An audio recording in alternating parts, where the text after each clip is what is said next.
కాశ్మీర్లో ఉగ్రవాదుల దాడికి నిరసనగా సంగారెడ్డి బార్ అసోసియేషన్ ఆధ్వర్యంలో నిరసన కార్యక్రమం చేపట్టారు. బార్ అసోసియేషన్ అధ్యక్షులు విష్ణువర్ధన్ రెడ్డి ఆధ్వర్యంలో కోర్టు ఆవరణలో కాశ్మీర్లో ఉగ్రవాదుల దాడికి నిరసనగా నినాదాలు చేస్తూ కోర్టు ముందు నినాదాలు చేసి అనంతరం మీడియాతో మాట్లాడారు. ఈ కార్యక్రమంలో అడ్వకేట్లు, లాయర్లు పెద్ద సంఖ్యలో పాల్గొన్నారు.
कश्मीर में जो हिंदू के नाम सुन के ही गोली मार दिए हैं उसके खिलाफ हम सब हिंदू हैं। अगर हिंदुओं को हिलाने की कोशिश करेंगे तो उनका नाम और निशान भी हम मिटा देंगे। हमारे हिंदुओं में इतना हिम्मत है और ताकत है, मगर हम मानवता को देख के शांत रहते हैं। बस शांति से काम करते हैं। इसका मतलब ये नहीं कि हम लोग कमज़ोर हैं। अगर हम लोग एक होके लड़ने के लिए तैयार है तो उनका नाम निशान भी हम मिटा देंगे। भारत माता की దాడి భారత అసోసియేషన్ తరఫున తీవ్రంగా ఖండిస్తున్నాము. దాంట్లో మరణించినటువంటి 27 మంది టూరిస్టులు, మిగతా గాయపడిన వారికి త్వరగా కోలుకోవాలని చనిపోయినటువంటి కుటుంబాలకు శ్రద్ధాంజలి ఘటిస్తున్నాం.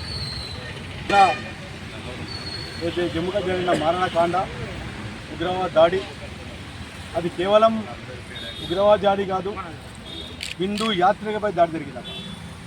అక్కడ వెళ్ళిన వాళ్ళను పేరు అడిగి అక్కడ లింగ విభేదాలు చూసి బట్టలు ఇప్పి ఐడెంటిటీ కార్డు అడిగి మరీ కాదు చంపేసారు. 0 పాయింట్ బ్లాక్లో పెట్టి చంపేసారు. ఇది పూర్తిగా పాకిస్తాన్ కుట్రలో భాగం. ఇంకెంతకాలం భరించాలి ఈ కుట్రలు, ఈ ఉగ్రవాద దాడులను? ఎంత బలైపోయి ఇప్పటికీ చాలామంది. భారీ యుద్ధం జరిగింది, మనం భూమి కోల్పోయినాం. మనం యుద్ధంలో జయించినప్పటికీ 70 మంది సైన్యం వదిలిపెట్టాం. ఈరోజు మరొకసారి ఉదాల్సిన పనికిరాదు. పాకిస్తాన్పై యుద్ధం ప్రకటించాలి. దేశం మొత్తం వాళ్ళేమంటుంది. ఇలా కాశ్మీర్ ప్రజలు కూడా ఇలా ఒకే తాటిపైకి వచ్చి దేశం గురించి మాట్లాడుతున్నారు, దేశభక్తి కోసం మాట్లాడుతున్నారు. ఉగ్రవాద దమ్ముంటే సైన్యంతో కొట్లాడండి. అమాయకమైన మా ఏ పాప పుణ్యం పాపలు కానీ యాత్రికులు ఏం తప్పు చేశారు. కాబట్టి ఒక బాంబు అంటే సంఘటనలో పడితే హిందువులే కాదు, ఇక్కడ ముస్లింలు అయిపోతారు. ఇది ఫస్ట్ గుర్తుంచుకోండి. అనువాయుధం ముందు అనువాయుధం భయపెడుతున్నారు. అనువాయుధం పడితే ఇక్కడ ఇందులో పైన పడుతుంది, ముస్లిం పైన పడుతుంది. ఇక్కడ ఉన్న సమాజం గుర్తుంచుకోవాలి. ఫస్ట్ దేశం, తర్వాత మతం, తర్వాత కులం. ఇది మర్చిపోయి మనం బతుకుతున్నాం. కాబట్టి సంఘటి భారత్ తరఫున ఆ మృత కుటుంబాలకు సానుభూతి ప్రకటిస్తున్నాం. దాంతోపాటు మనలో జాతీయత పెరగాలి. ఏం తప్పు చేసినాం? చట్టాలు వస్తాయిపోతాయి, రాజ్యాంగం చేస్తుంది. ఒక వక్ఫ్ బోర్డు బిల్ పాస్ అయితే మారణకాండ, 370 బిల్ పాస్ అయితే మారణకాండ. ఆ యాక్ట్ ఎక్కడి? మన దేశం, మన పార్లమెంట్ చేసిన మన గౌరవించకుండా ఇతరులకు పాలు పోస్తుంటే మరి మన దేశంలోన మనం అందరం కూడా మేము జమ్మూ కాశ్మీర్ వెళ్దాం అనుకుంటాం. ఇక్కడ బాంబు పడి తింటాం, మనం ఉంటామా?